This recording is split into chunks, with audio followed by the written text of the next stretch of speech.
Production support for the weekly special is provided by IU School of Public Health Bloomington, addressing public health needs by preventing disease, promoting health, and improving quality of life across the state and around the world through research, teaching, and community engagement.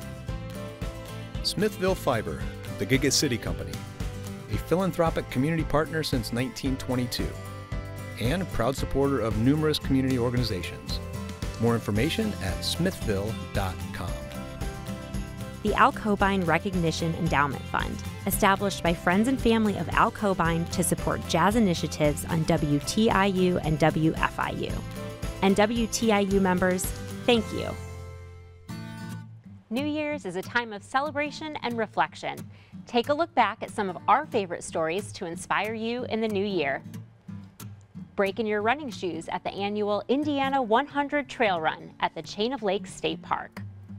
Meet a Terre Haute couple, changing their community one cup of coffee at a time. Reconnect with nature at one of Indiana's oldest natural wonders, the Falls of the Ohio. And meet a Columbus artist transforming clay into timeless pieces of art. Find inspiration for 2018 from your fellow Hoosiers right here on the Weekly Special.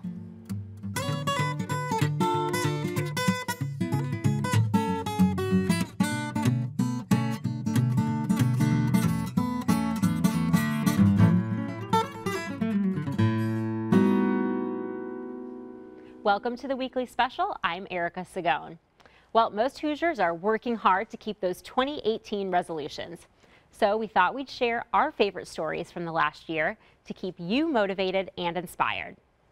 One of the most popular resolutions is to get in shape. And for some adventurous Hoosiers, the Indiana 100 Trail Run is the ultimate goal. Enjoy the sights and sounds from Indiana's only 100-mile race. On your mark, get set, go.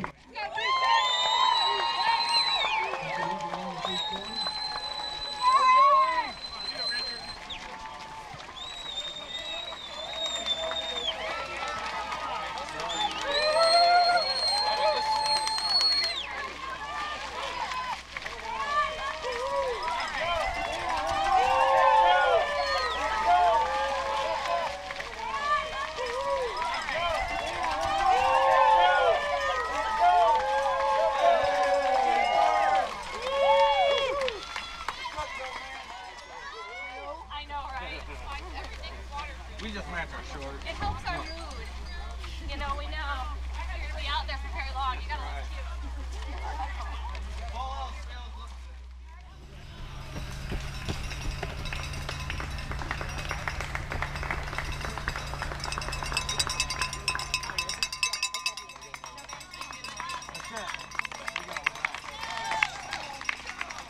Water? Trail with inside. This is water. Yeah, that's good. Just very little. There you go. That's good. Thank you. Let's go! Water? How are you doing here? What do you need? Water? Good work, runners. Good work. Keep it up.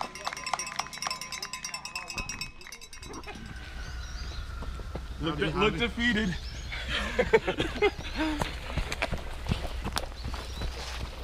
We got the Indiana Trail 100 today. So we have 3 races. We have the 50-mile race, the 100K, which is 62 miles, and then the 100-mile race. They're doing 20-mile loops out here at Chain of Lakes State Park. This is the 5th year now, so we're celebrating 5 years this year. Thanks for being out here. The trails are in excellent condition right now. We put a lot of work into them. Everything looks really good. Obviously, we had some rain overnight, and we're expecting some big storms to be coming through later today. So we're at Rally Station. This is the aid station about the 12-mile point. We're just here to provide food, refreshments, and whatever else. There's a drop bag station here, so runners will have their shoes, extra clothes, whatever they may need. Hopefully nothing. Hopefully the weather will stay fine, so they won't need dry clothes. But we're keeping our fingers crossed. Thanks, Nice job, Tom. You got it. All right. It's early, so they'll start looking good, and then throughout the day, we'll see who's strong and who's having problems. This event is the only 100-miler in the state of Indiana, and as you can see, the weather is a little sketchy right now, but they're enjoying it, at least now, until it starts to rain. That's what I saw. Okay. He said then it's going to open up. These people are wired differently, and you know, they're just extra motivated people, and a lot of professional people just looking for that challenge, just something that you know, they can look forward to day after day, and this is just something that drives them. It's a very small segment of society that's out here, but all the crazy people get together and just have a special day. The dynamics of a 100-mile event, it's almost like it's a team sport where you're not competing against one another. You're kind of helping one another cross the finish line, and that's pretty. It's a pretty special type of bond that you create. You'll create lifelong friends that you didn't know 10 hours ago, and that's a real cool dynamic.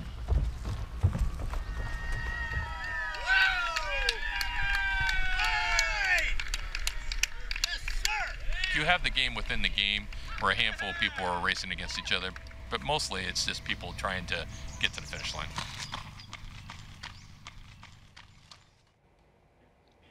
It's not too late to start training for the Indiana 100 Trail Run. To learn more about registering or to find other runs in your area, visit runsignup.com. When our next subjects joined a local running club, they had no idea that it would transform not just their careers, but also their community. When Ron and Dana Simons joined a running program at a local women's shelter, each new step opened their eyes to a growing need in their community.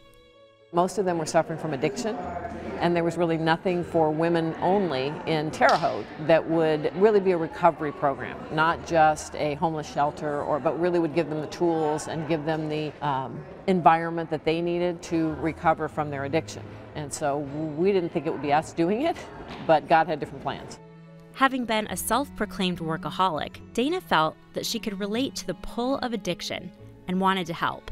She left her job as a CEO in the software industry and went back to school, earning a master's degree in clinical social work. When a local church was put up for sale, Ron and Dana took a leap, buying the property and officially launching the Next Step Foundation in 2011. The church was built in 1892. It was the Washington Avenue Presbyterian Church, and it consisted of the sanctuary and then this extended building next to us, which is kind of the fellowship hall. So it has a tremendous sense of fondness in this community for this church.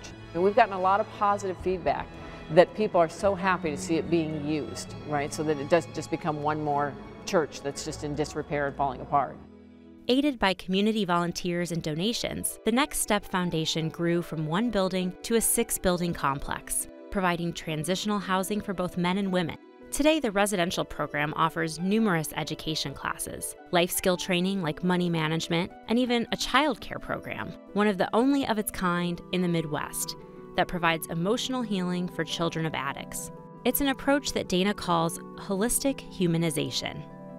When you've been living in an environment where, especially with the women, there is no self-esteem, they're living in a dope house, they are reliant upon other people, and most of our people don't have an identity. They don't know who they are. And so they get the task and the joy of figuring out who they are. For former resident Leslie Sanders, the classes had a dramatic impact. Not only did she rediscover her identity, she also discovered a new career, becoming a certified recovery specialist, and now acts as a Next Step program director. I had accepted that that was the way I was going to live the rest of my life. I thought that God and everyone had given up on me. I'd given up on myself. And when I heard of this place opening 3 years ago, I knew I had to come here. I knew this place could teach me tools that I needed to have lasting recovery. It's an entire life change. It's not just about coming in and passing a drug screen and going to a meeting every once in a while. It's changing your entire life. A year after their opening, Dana saw another unique opportunity to help residents combat the ailments of addiction, a coffee ministry. With the help of volunteers, the sanctuary was transformed into a coffee shop, the Meeting Grounds, providing a community gathering space an opportunity for residents to complete community service hours, learn vital job skills, and earn money towards civil fees. But as Dana explains, the true impact of meeting grounds is much deeper. So the coffee shop was a great way for the local community to try to break the stigma of addiction. And the biggest power that I've seen is not even among the residents and their ability to transition to local community, but it's among the local community. It's among the church members that have never known an addict. It changes their perspective of what addiction is. And when they see it and experience it and understand it better, then the action becomes, I want to help. I want to be part of that. With my alcoholism and some other things in my life, I feel different. I feel less than. And the way I've been treated here by the people here and by the people outside of here is not that I'm different or less than. They don't look at me like there's something wrong with me. They get a chance to see us as we really are. We're just people with problems that are trying to work on them. I have a family that I've never had before. I'm treated like family and I think of them as family, so it's pretty neat. And Dana says that tackling the isolation that often results from addiction is an important part of lasting recovery. Meeting Grounds provides a chance to reconnect residents, not just with their local community, but also with their families. I came into the Next Step Foundation about a year ago. I was incarcerated. I was caught manufacturing methamphetamines and I've been an addict for 10 years. This is where I wanted to be because I did community service. I wanted to prove to myself, my kids and my family that I could be a part of the community. My dad comes in here all the time and has coffee, and my kids come in here. My son Talon, he's 8, he'll come in and he likes to sweep the floor. And then my daughter Bailey, she likes to joke around with Ron. As a mom, it's awesome because I want my kids to have confidence in me and my abilities to raise them and to provide for them. And they can actually say, this is my mom and this is what she does, and we're proud of her. Once they realize that they can overcome their addiction, the sky's the limit. You know, my heroine is Maya Angelou, and Maya says, we are more alike than we are unalike. And that's true about addiction. We are more alike than we are unalike. And they are courageous people. They are the most courageous people I have ever met in my life because they have to do what you and I don't do, which is look at themselves and face the demons and deal with the emotional pain that they've been numbing for so long. And so when you see that and you see them come here and hold their heads up and serve the community and be, you know, have the joy on their face and see the kids come back, there's nothing better. There's nothing better.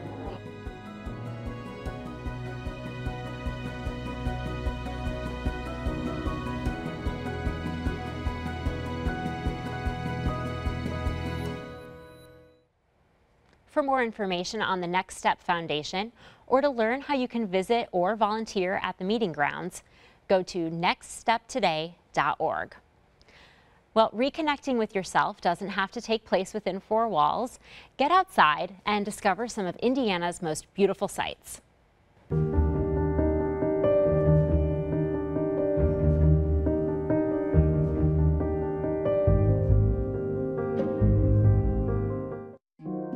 Looking west from the Conrail Bridge, one will find a stretch of bared rock along the northern bank of the Ohio River.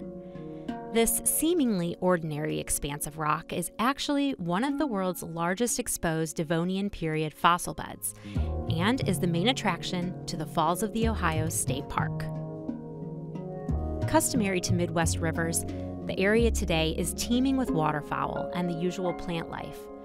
But 387 million years ago, this region would have been under a shallow tropical sea, and the surrounding landscape would have actually been blanketed by a prehistoric coral reef. The ancient reef sat on a layer of limestone, and as the remains of the area's marine life settled on the sea's floor, they would become petrified in the limy stone and then entombed under sediment deposits, where they would remain for several ice ages, until the meltwaters from receding glaciers would carve out the Ohio River Valley, removing the layers of rock and sediment covering the fossilized coral seafloor.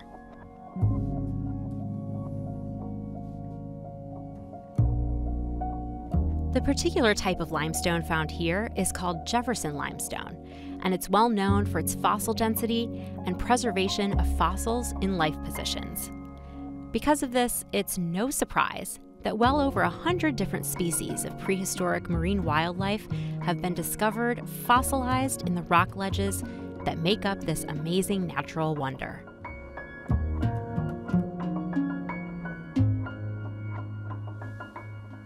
These unique ancient fossil beds serve not only as a history lesson of life before man, but also have helped shape the modern world as well.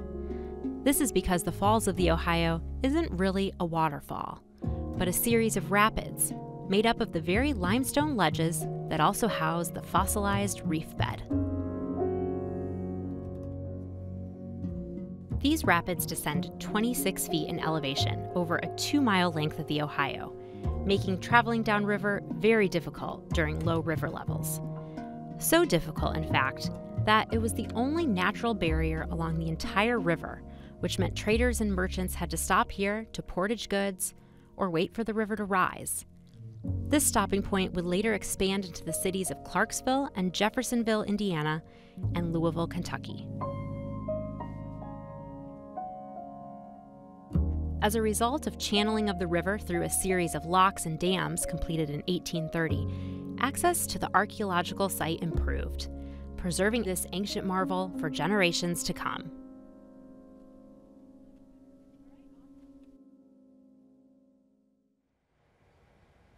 To learn more about the fall's extraordinary history or to find out how to visit, go to fallsoftheohio.org. You never know how nature will inspire you.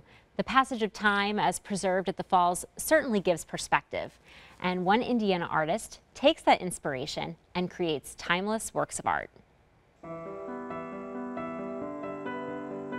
I grew up in Wabash, Indiana.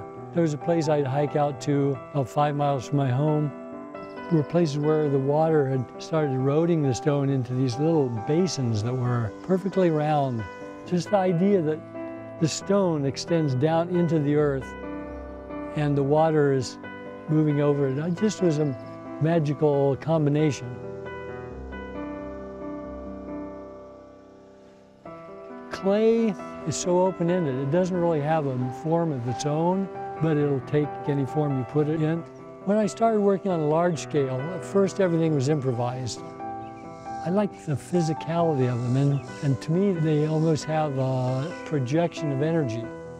When you come up to them, you feel them, and you feel them like in your guts. It's like this piece impacts me. So it's that kind of energy that I'm after. As far as the kind of things that I'm exploring, it's on a subconscious level. I don't plan a line of attack or anything. It's just kind of all of a flow. I tend to work on 5 or 6 pieces at a time in the studio, and I will set out and start everything. Once it's started, then on a daily basis I try to get out there and put another coil on, and then I pinch it up, which raises them about 3 or 4 more inches from what it was the day before. And then when I get done pinching, I sit back and I look at it from different angles, and I'm looking for where is this line going? Is this surface want to be a soft, open surface, or does it want to be an active surface? When it's almost dry, I have little tools I made out of sharpened rods, and I sit and just pick. So all these marks are individual pick marks, and that ends up being the biggest time consumer, maybe 3 or 4 hours picking textures on one piece. The glaze is done with a sprayer. I work real fast. I sit back there and just kind of intuitively spray the glaze on, and I'm just kind of accenting and trying to harmonize the form that I've made. But my main interest is the form. It's always the form.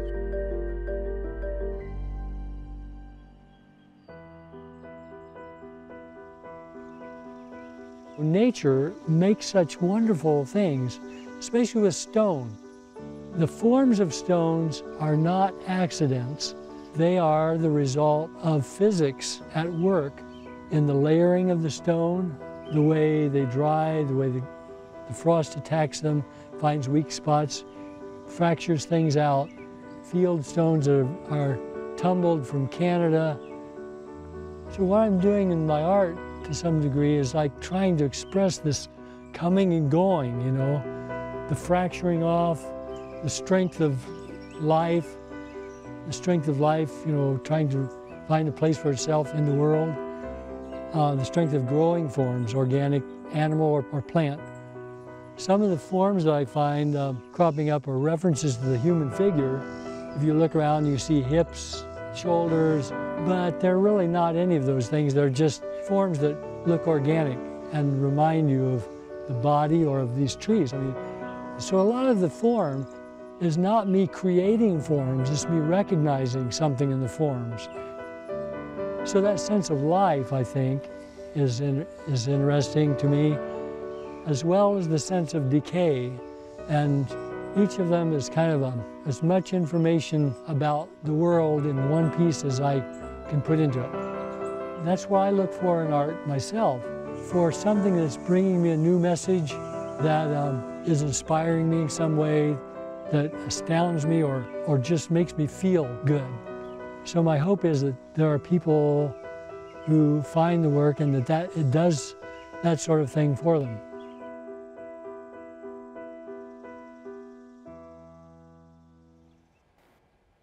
To see more extraordinary examples of Robert's work, or to learn how to purchase a piece for yourself, visit his website, robertpulley.com.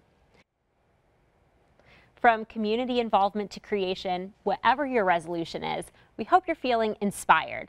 And we're going to keep that momentum going with a look back at a performance from our spoken word series that encourages viewers to embrace the power of the present.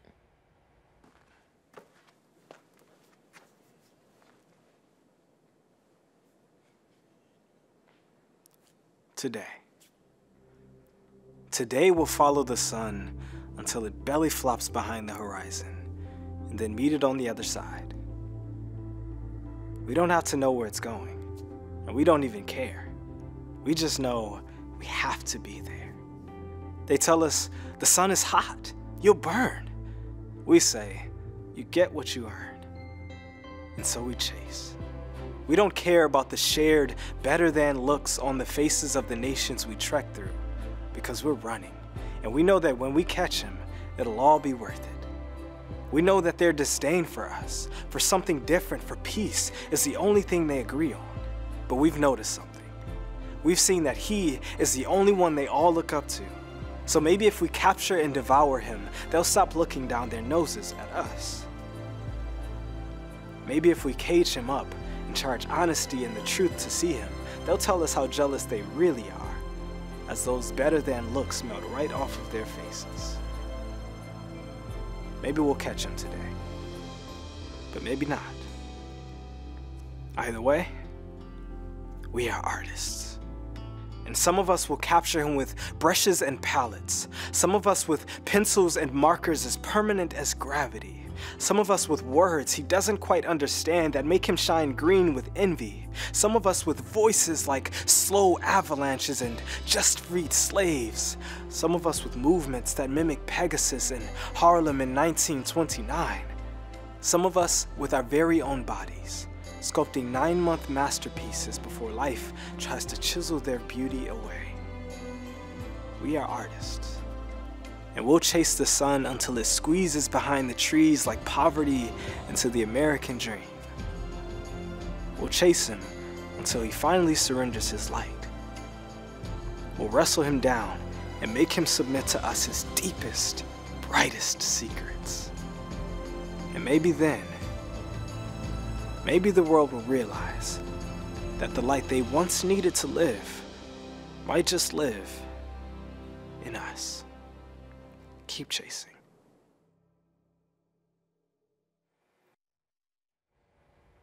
The Bloomington Writers Guild hosts a spoken word performance night every month at the Players Pub. Learn more at theplayerspub.com. Well, that's all the time that we've got for tonight. Keep motivated and stay tuned for wonderful stories to come in the new year. One of our favorite guests will play us out tonight. Goodbye.